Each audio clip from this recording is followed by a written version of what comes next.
Go.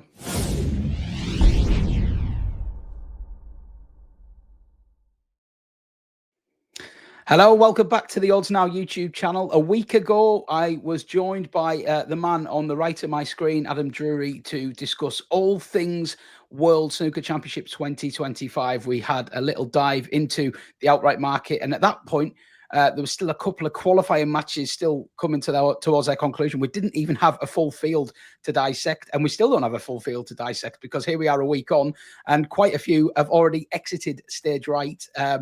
We've got a game going on right as I speak, actually, between Ronnie O'Sullivan and Ali Carter, and a lot of the first round action has concluded. There's still 3 matches to commence as well. And as you'll see running along the bottom of your screen, we have a very much updated outright market here. So yeah, midway through the round 1 action, some players through, some players still yet to play. You've got the best prices up on your screen below, and I've also added some information as you watch about the players that have already exited the competition, and yeah, some other bits and pieces as well. So hopefully you'll find that useful as myself and Adam jump into things. So we're going to have a general roundup first about what we've seen so far. Adam, that first thing that we should cover is probably the old Crucible curse, which we tried to play down a little bit in our previous video, and I'm sure the lovers of the Crucible curse will have enjoyed the fact that it struck again. Kyren Wilson, an early exit for the reigning champion. What did you make of his contest? It was a tight fought thing, but eventually did come up just short.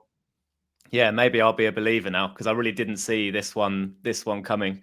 No, Lei Peifan should mention. Yeah, of course. Got the better of him. Yeah. Once again, it's a masterstroke from the organisers, isn't it, to have the champion potentially being eliminated on day 1, the only match that finishes on day 1. The pressure that he obviously, I mean, Wilson said before, like all he was thinking about was just get through this match. Don't care how I play. Not really looking forward to it. Just want to get into the tournament once this one's out the way, and almost forcing the champion to think that way. Yeah, you're guaranteeing yourself drama. To be fair, I didn't think he did that much wrong. Like there were a few misses in the evening, but yeah, Lei Peifan, as you said, played really, really well. Seemed to almost enjoy being able to come into the second session from behind. Just went for it, played his shots, got on a roll, and then did very well because he got to 9-7 up, and Wilson got back to 9-all. Did well to keep his nerve in the final frame. So yeah, I felt sorry for Wilson because, as I say, I think this season he's really been building up towards this event. Like he's had a fantastic season, but the big finale was going to be, I'm going to be the guy who defends the title, and it's just kind of over with a click of a finger. So yeah, disappointed for him, but I think it was more to do with his opponent than him particularly playing poorly. Yeah, because he does still have a lot of detractors, doesn't he, Kyren Wilson? There's not everybody's completely sold on him, and he sort of gets questioned about his persona and all these kind of little things. But I think you can't doubt how much he really, really wanted to defend this title. And yeah, I felt sorry for him. I thought he did really well to battle back, and I actually thought going into a decider, there's only one winner here. No disrespect to Peifan, but I thought it would take tremendous bottle to see it off, and he did so. Fair play. Yeah, so obviously Kyren Wilson's exit has opened up the top half of the draw somewhat. That's why we've seen some market movement, but there also has been another prominent exit at the top of the draw as well. Neil Robertson, we talked about his love-hate relationship with the Crucible. Obviously a former champion, but in recent times a pretty dreadful record there. Unfortunately for him, that continued at the hands of Chris Wakelin. I should just give you a plug here, Adam, as well. Your nap for round 1 over on oddsnow.com was the Wakelin-Robertson game to go over 16.5 frames, which comfortably landed, albeit needing a bit of a comeback from Robertson, which he duly delivered. And again, I thought when Robertson was on the charge that there was only one winner, but Wakelin really dug in after a lot of time in the chair, it should be said, in the middle of that match to see it off well in the end. Yeah, Robertson just got off to a bit of a horror start, didn't he? And it feels like it's become such a thing now with him and Sheffield that he's probably overthinking the overthinking and thinking, I shouldn't overthink it, but then gets himself into all sorts of different problems that way. Like, it just didn't seem it wasn't a surprise to me watching it that he was behind quite heavily quite early. It feels like he doesn't settle well in this tournament at all. And every year it happens, it's kind of compounding the issue. So Wakelin was a bit of a nightmare draw. Like we said last week, he's effectively a top 16 player, had a great year, qualified for the Masters. and only because of stuff away from the table meant he dropped out of the top 16 in the last couple of months and had to qualify. So he's playing a top 16 player in name, really. But then we're saying that about quite a few of the qualifiers. Like these are good players, and yeah, that way it wasn't. It obviously was a shock in terms of odds, but it wasn't a shock. If one you would have flagged up as a shock pre-round one. Yeah, definitely. I think one that everyone could potentially see coming. Yeah. But again, like as you said, as we said with the last game, to withstand a comeback and come back and get over the line. Yes, good signs for Wakelin. And actually, I think we'll get the last 16 up in a minute, but there's already 2 or 3 ties we know, completed ties that we're going to see where they're not people we necessarily flagged up as potential winners. So there's an opportunity for quite a few of these guys to go pretty deep. And Wakelin's someone who it wouldn't be a major shock if he's in the semi-final, he's in the final. Like there's a real chance for someone like him to come through the field. So yeah, impressed by him. Yeah, so Mark Allen is a tough one to be fair, but there's one below there, the Williams last 16, Peifan Xintong as well. You know, these guys have got an opportunity. Yeah, opportunity certainly knocks in that top quarter now, doesn't it? Like you say, Chris Wakelin will take on Mark Allen. Will come on to his performance and the 2 Chinese players meeting at the top. And just before I want to talk about Xintong, we can't not talk about him, man. You can see from that betting market at the bottom of your screen just how much his odds have continued to shorten. But first, I should just mention as well, Hossein Vafai knocking out Barry Hawkins, someone with an excellent record at the Crucible traditionally. But yeah, Vafai, my favourite moment of that match was undoubtedly at 9-0 when he was on about 50-something, still needed about 4 balls to win it and decided to go early with his celebration, which we have seen in years gone by go horribly wrong for players. But he got over the line and yeah, it was a great break. I think I'm right in saying he didn't lead that match until the final frame. Yeah. But yeah. Vafai again, a little bit like Wakelin. I mean, he's probably not quite at the top level, but he has got a really good A game. So it wasn't a massive shock. Yeah, I think actually shades of someone like Luca Brissell when he won the title. Just when he gets on a roll, I think you're right. I think he can mix it with anyone. Zhao Wei reached the semis that year as well. Like a run like that where he probably needs his A game, because I'd imagine the B game isn't going to win him the title, but. He's quite an imposing figure, isn't he? He's one of those when he gets over the shot, like you don't think he's going to miss it. It's almost like he can get close to every single shot because of his size. Yeah, that very pumped up player, isn't he? I always think it like if he's feeling it, and equally if he's not, you know about it as well. Yeah, and which is probably why he can celebrate on 50 and know he's going to complete the job. Like if that was me, that would just give me such anxiety that I'm going to mess it up. But he knew he wouldn't, so yeah, fair play. Yeah, it's good to see him feeling so good in such a high pressure moment as well, isn't it? Yeah, really, it's impressive. The confidence. Disappointed for Barry Hawkins as well, because he's had it's another year where you feel like he's probably playing well enough to go on a run, and it hasn't happened. He's probably someone that I'm not sure he's ever going to get over the line. I reckon he would have fancied a game with Mark Williams as well in round 2 potentially as well, Hawk. Whereas I think Williams I'd be interested to see.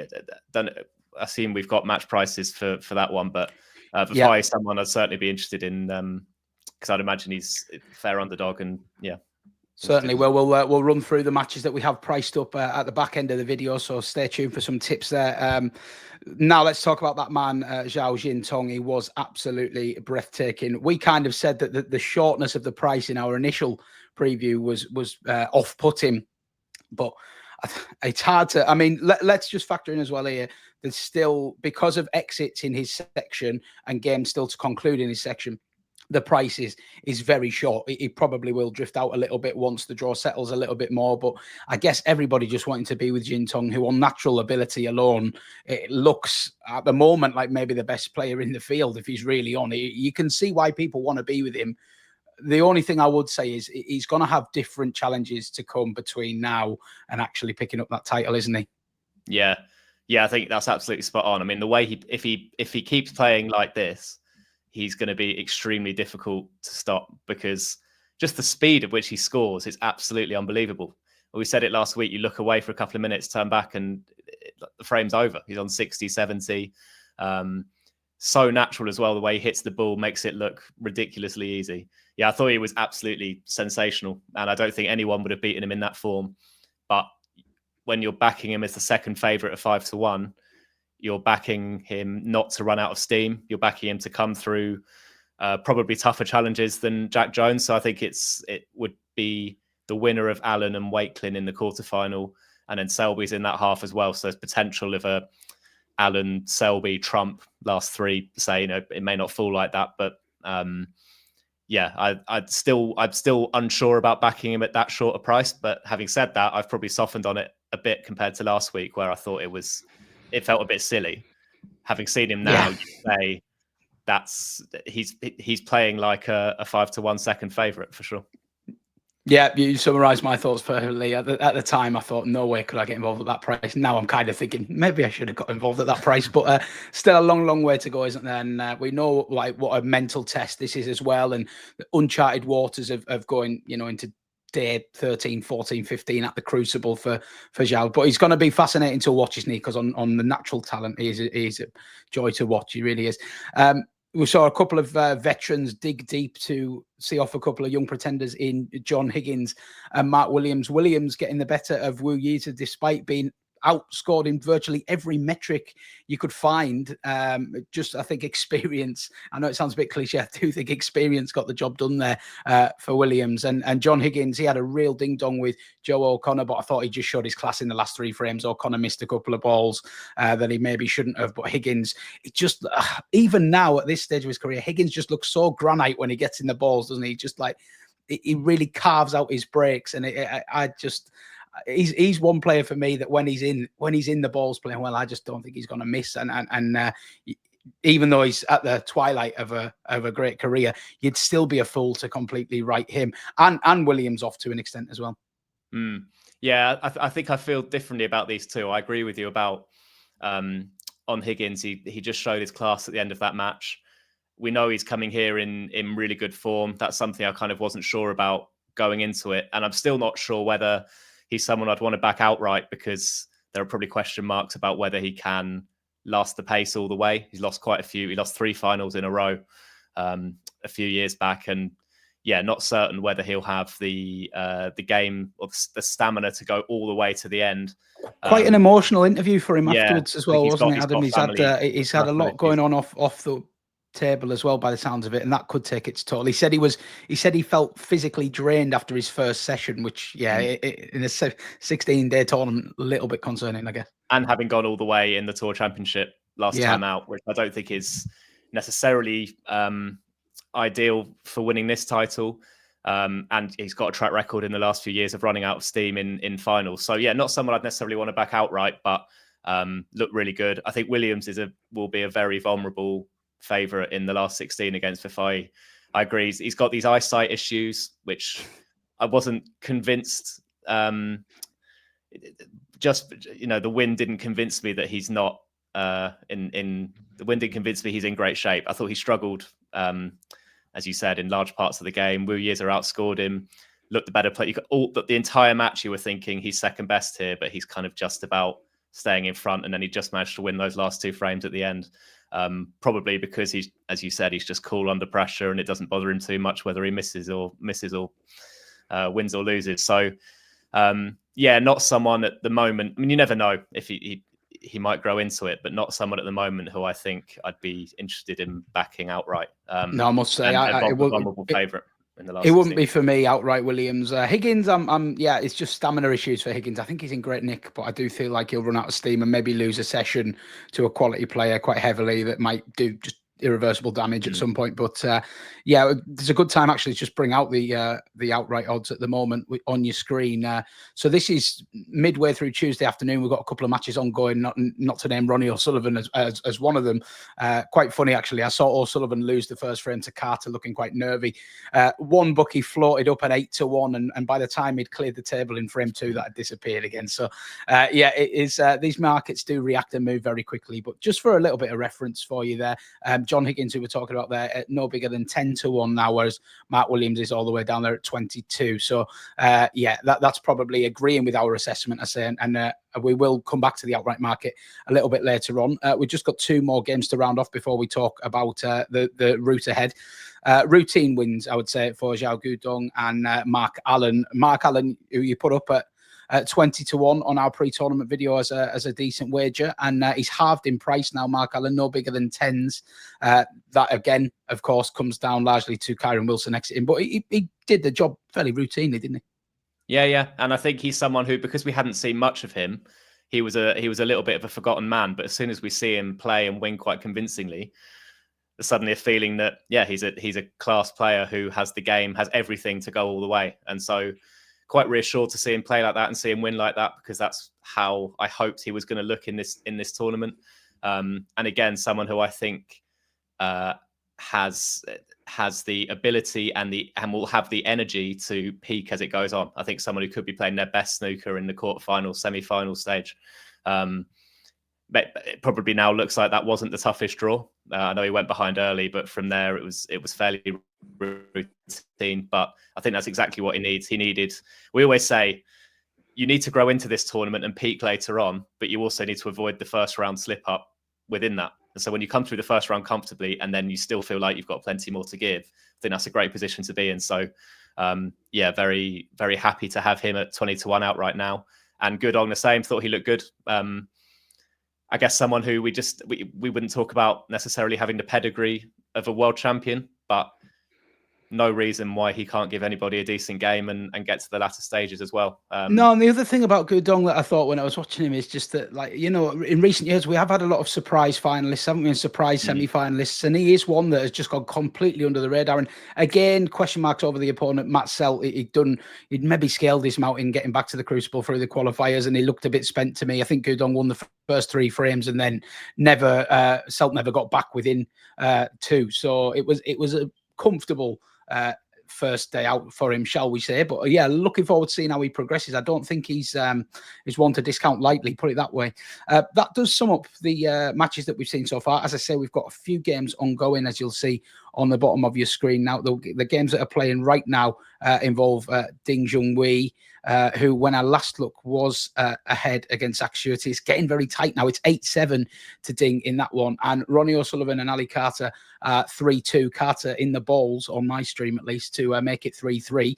Just worth noting that, Adam, you're waiting on Ali Carter plus 3.5 and was in the Judd Trump match which hasn't started yet, to land your 16-1 pre-tournament round 1 accumulator. So that would be a cracking start. You're already weighed in with a couple of selections. You must be happy with how it's going so far.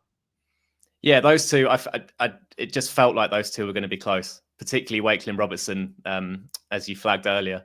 I think those two are much closer in terms of ability and form than the market suggested. So really the over frames bet is a reflection of the underdog taking it close. And that's what happened in those two, fortunately. And that's what we're banking on in Trump v. Zhou Yulong as well.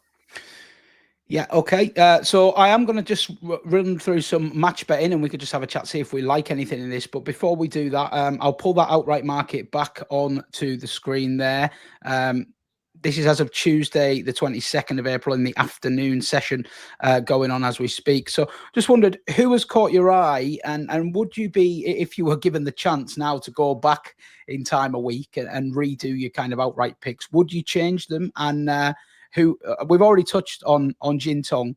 The price is like prohibitively short now, but his starting price did look very good, didn't it? Now with hindsight, yeah. Well, I think Allen would be one who, you know, I'm pleased we're on him. I think Sean Murphy played really, really well today, and he's someone I kind of wrote off in my head as maybe having peaked at the Masters, and his form had plateaued a little bit since.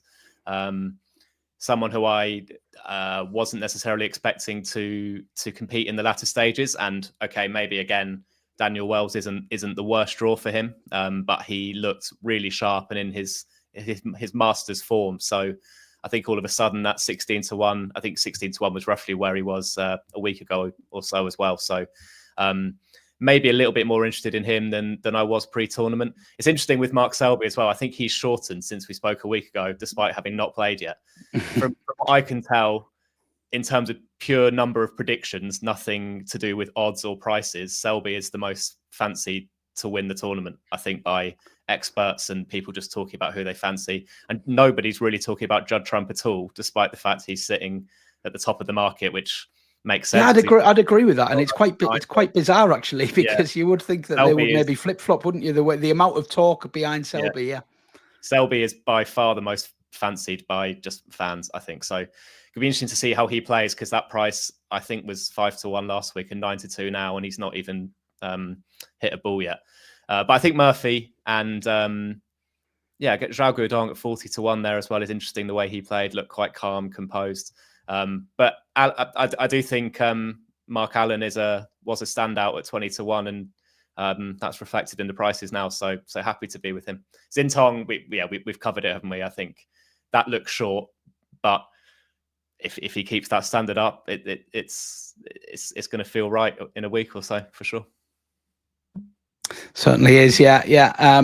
Okay, so we'll just run through some of the match betting that we've got available, because we've still got 3 first round matches to come, and then we're into the second round, of which the last 16, of which 4 matches are already confirmed and priced up, I'm glad to say. So let's see if we can unearth anything here. I'm not going to bother bringing up Judd Trump and Mark Selby's match odds up onto the screen, because I can tell you now, Mark Selby is no bigger than 1-8 to get the better of his good mate from Leicester, Ben Wollaston, who is 6-1, and Judd Trump is again 1-6 to beat Zhou Yulong. Would you give either of the outsiders a chance in that one, Adam?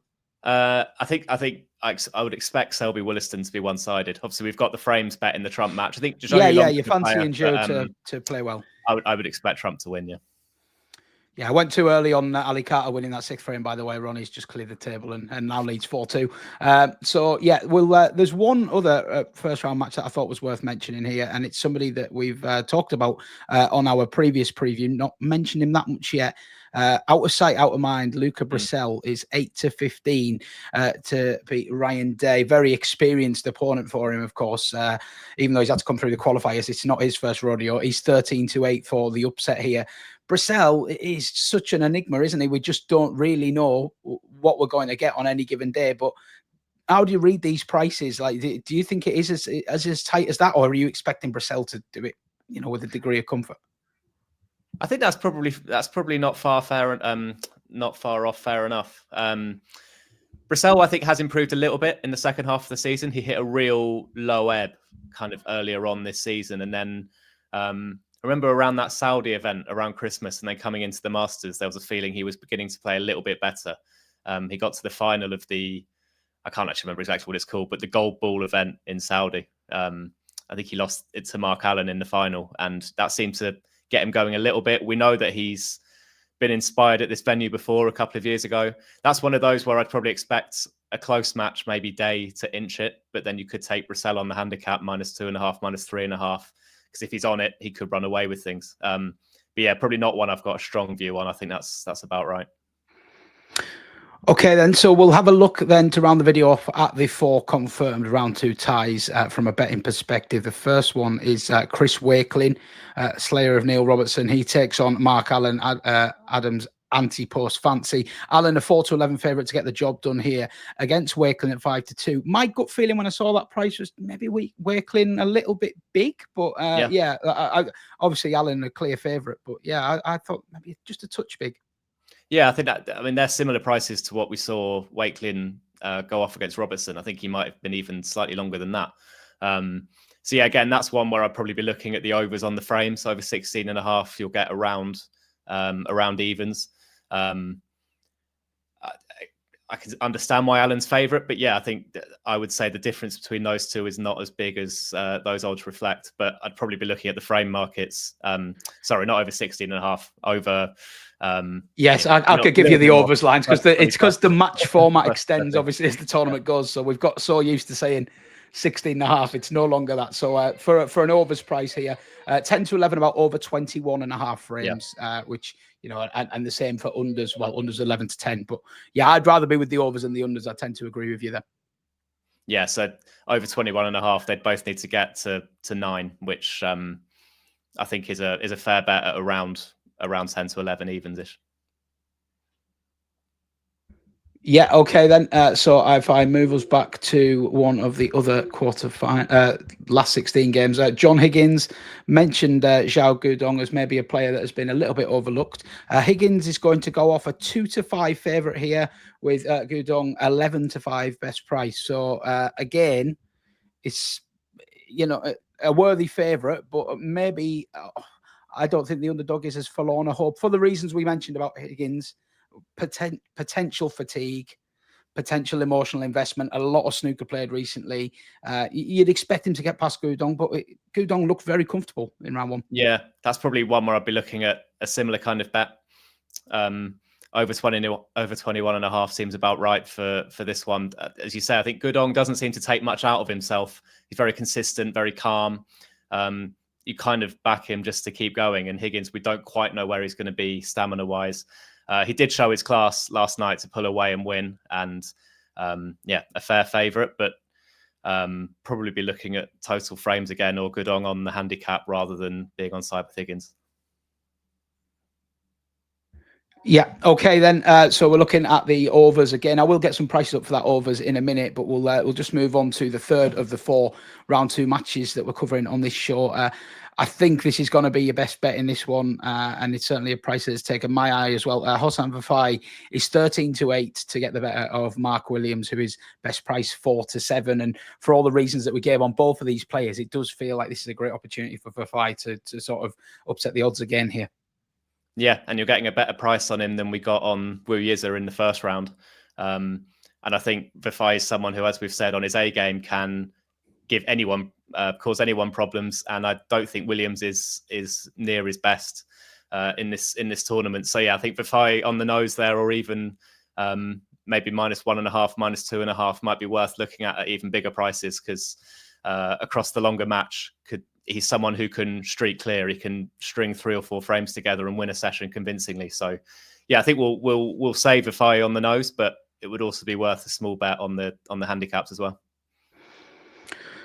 Okay, then the last one that we've got to look forward to, and this is a more one-sided affair according to the market. Zhao Xintong no bigger than 2-11 to get the better of his compatriot Le Peifan. I think it's fair to say that Xintong was very much fancied to win his first round match. Peifan caused one of the biggest upsets. But I mean, he has just knocked out the world champion, for God's sake, at 5-1.